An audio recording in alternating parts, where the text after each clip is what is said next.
What's the word, everybody? It's your boy Skeech. You already know what time it is. Today's Memorial Day. We going to a couple cookouts, but before that, I have to sell a couple pair of sneakers. And it made me think about something that I want to share with y'all. And it's about sneaker reselling, but it's actually even more simpler than that. So I want to keep this vague and just go over a few things, right? Now, the title of the video is how I can sell sneakers for retail and still make money, right? And some people probably wondering, like, how do you make money selling for retail if you buy them for retail, right? How does that even make sense? So that's what I want to break down for everybody, right? So here we have 3 pairs of sneakers that I'm possibly going to sell today, right? I have the Flu Games, the Bread 12s, Flu Games. These are the Bread 12s before they was the Flu Games. I had a whole argument on TikTok with somebody about that. These are the Black Cat 3s and the White Cement 4s. Y'all probably remember these from the last video I posted. Now, these retail $225. These retail, I think, $200. And the same thing for the Black Cats, $300 or $200. Now, altogether, right, if I wanted to sell these for retail, I could probably get like $630. Let's just say they all a little more than $200. Let's say altogether, I sell these 3 for $620, $630. Let's say $210 each. People are asking how I make money if I paid retail for every pair.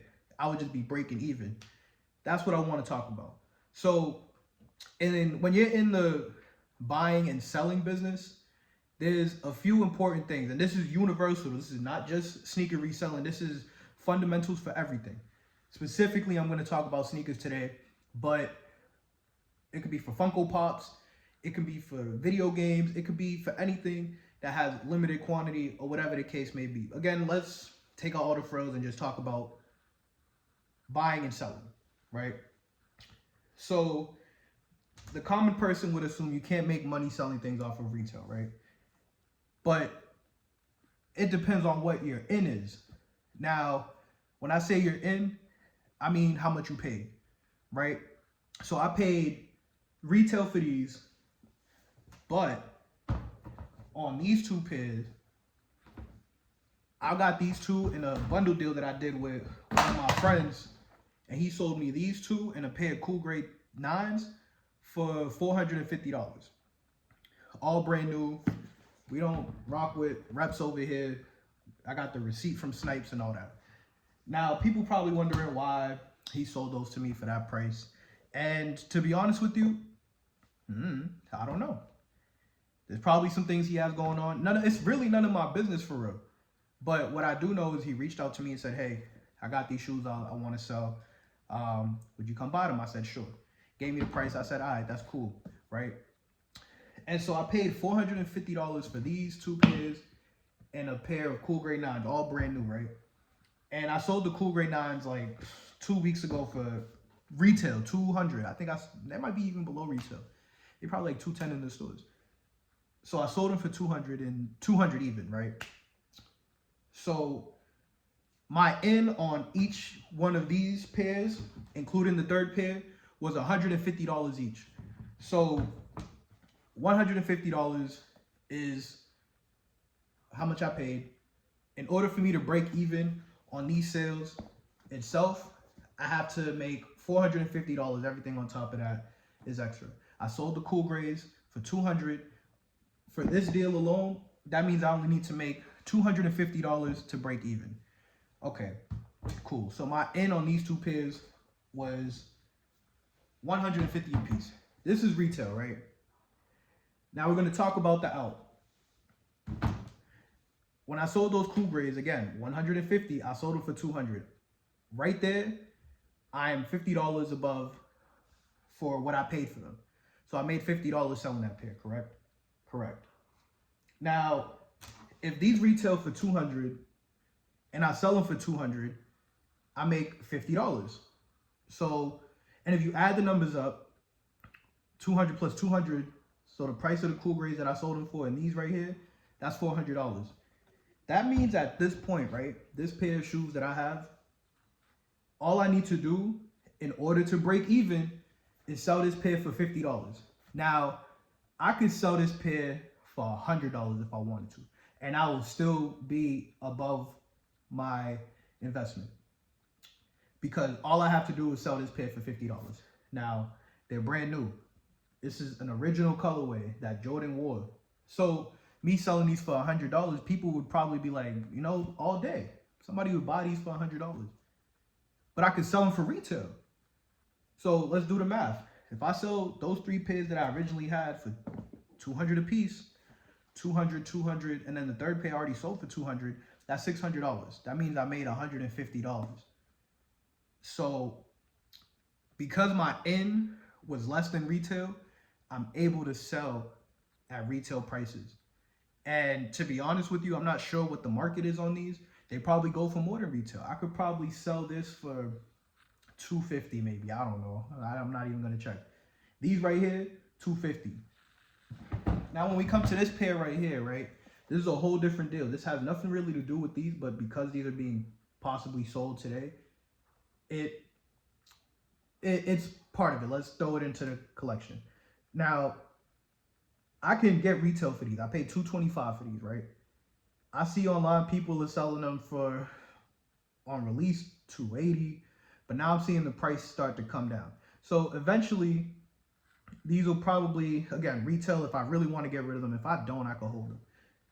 But literally, my out for all 3 of these pairs, as of now, is 150, 150, so that's 300 and 225, which altogether is 525. And if I sell them for 630, from 525 to 630, that's $105. Now, if I really want to, right? So now that we focused on the ins and outs, we want to talk about the middle between the in and the out. That's like your holding period. And again, this is fundamental for anything. Because when you buy something, you can hold it and then you can sell it. What happens in the middle dictates how much you can sell it for. So as an example, right? This is a classic colorway, brand new, 10.5, popular size. I already have people trying to buy these from me. And, you know, I'm suggesting people go to the store and see if they got them still, because you might be able to get them for retail and you don't got to pay me for it, right?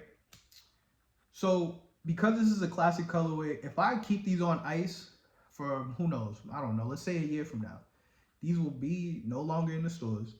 And I probably have the capability of selling these for like 300, 350. That all depends. That's the middle part of it. If I hold it for a certain amount of time, I can probably make more money, right?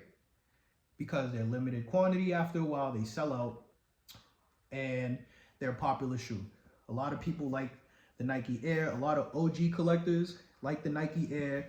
It's a classic for a lot of people. These been around since the 80s, and this is just another version of them. So a lot of people have a lot of sentimental value when it comes to these.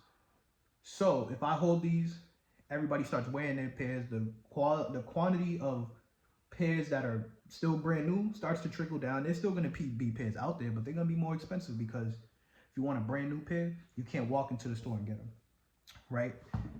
So if you hold these, you have the possibility of making money. This is not financial advice. That's why people say that stuff. I'm not going to tell you to go buy 200 pairs of these and hold these, because they could drop them again next year. And now your investment, because there's more on the market, means that they're going to go down in value. That's something that can happen. That's in the middle. If I hold these, right, let's say in a year they go for 300. And I'm like, okay, cool, I can sell these for 300. And then next year when I'm about to sell these, Nike says, oh, we're about to drop 500,000 more pairs of these. Now my 300 goes down because now there's more pairs that are available and more people are going to have their hands on them. Now I can probably get 240, 220, you feel me? Like, that's what happened with the Pandas. When everybody was buying Pandas during the pandemic for 200, 300, 400, what did Nike do? They dropped 100,000 pairs and now everybody got Pandas and now they're sitting in the outlets for under retail. And you was paying, like, if you paid 400 for Pandas, I'm sorry. Now, another thing about, we're talking about the middle from your in and your out. This right here, it's funny, right? Because this is a Black Cat. This is the second retro of this shoe, right? I think the original came out maybe '06, if I'm not mistaken. I might be wrong. Maybe like early 2010s. The in and out of this might be interesting because the other version of this that came out was the fours, right? And I'm gonna just say this right now: Black Cat fours. Oh. Everybody loved the Black Cat fours. They was going for crazy numbers during the pandemic.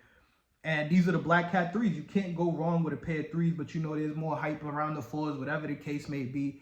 So if you're going based off of history and the name value of a lot of things, you might buy this pair and be like, oh, if I hold it, I might get 800 because the Black Cat fours did that, which could be true, but we have to take into account a few things. Pandemic was just a crazy time. Everything was overinflated. This shoe is a beautiful shoe, don't get me wrong, but would you pay $400 or $500 if the market says so? You feel me? And people are buying it, then by all means. But I don't think, and again, this is not financial advice. I could be completely wrong. We can be 2-3 years down the line and these are going for $700. I don't think this is gonna have the same type of impact the Black Cat fours had. It possibly can, but I'm just not sure. So again, we're talking about the middle between the in and the out. If we're gonna base this off of the Black Cat 4 history, this would probably be a good hold. Possibly. You want to hold this pair? It's up to you. You could hold it. You could definitely make retail for the most part unless Nike decides to drop them again and drop them again and drop them again. You feel me? They keep restocking. These are gonna just be available. Again, we're talking about ins and outs, right?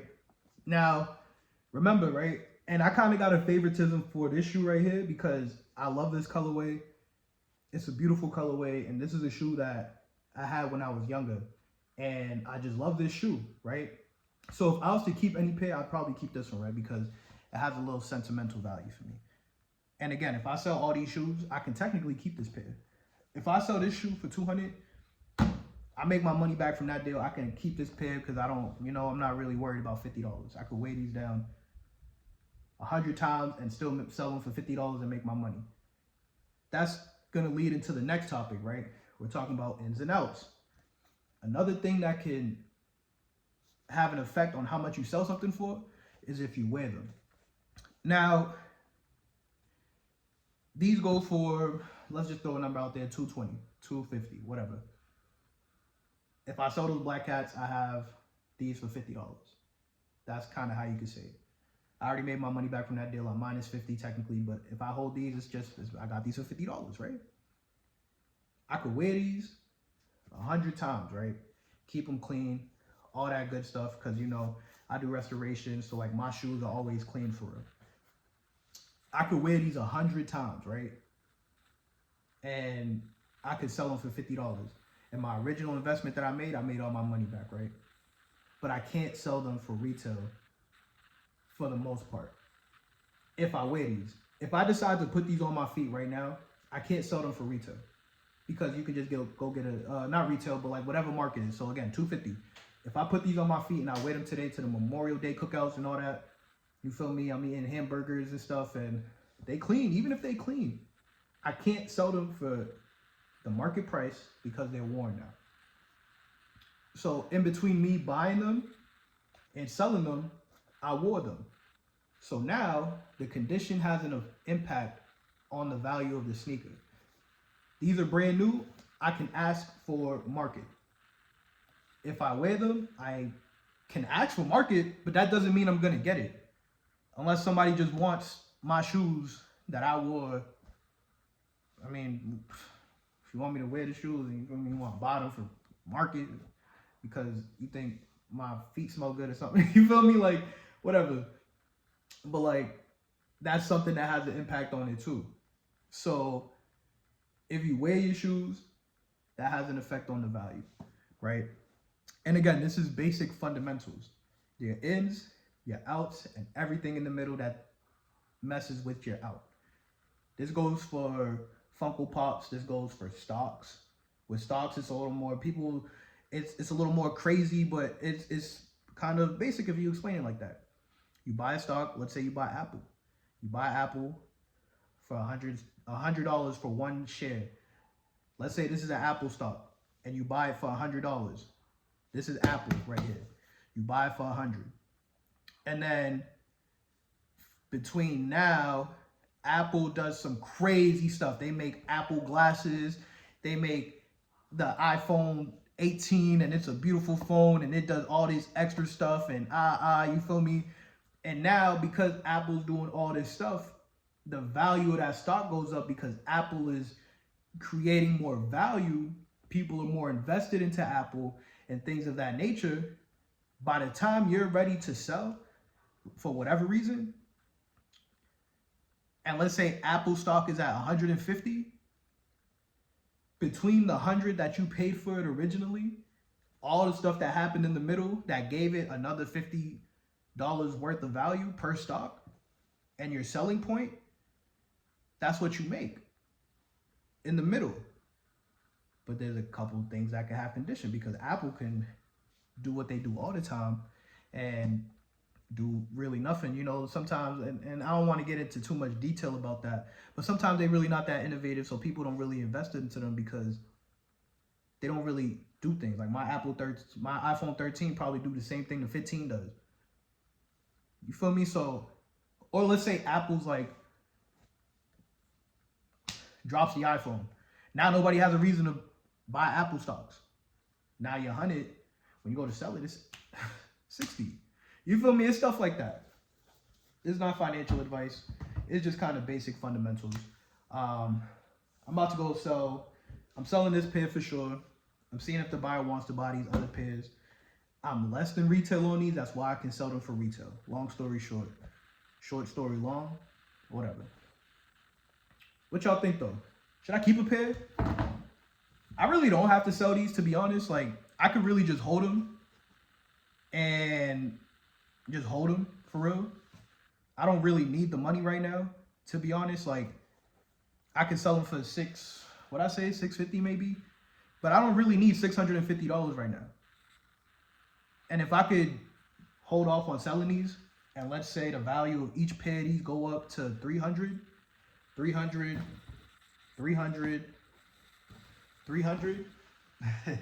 look right here.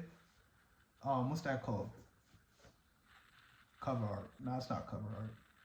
The picture that you put on your YouTube videos.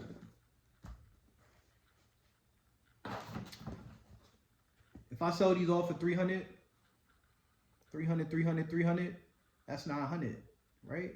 That's 900. Right here, this is it right here. That's $900 though, for real.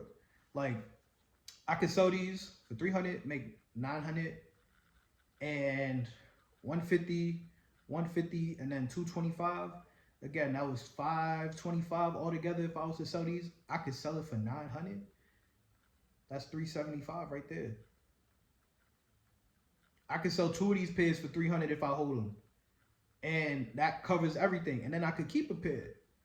You feel me?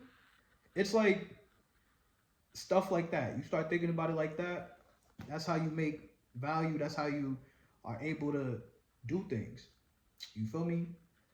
I could sell these and then go buy another pair of something else. And then just rinse and repeat. Does that make sense? I hope y'all have an amazing Memorial Day. And y'all eat good. Spend time with family. It's about to be summertime. We outside. You feel me? This is how we used to take pictures back in the day when we had shoes. We used to go to school, be like, yo, take a picture of me real quick. I'm on the phone with the plug. You heard? Type shit. Y'all have a good day. Enjoy. Go spend some time with family. All right? One love. Tap in. Let me know which one of these is your favorite shoes. If you had to pick right now, which one of these is your favorite? If you ask me, I love these. And then there's a second. These pair, I really don't care. That's honestly, if I could just sell this pair today, I'll be all right. Those two, I'd rather. You feel me? All right.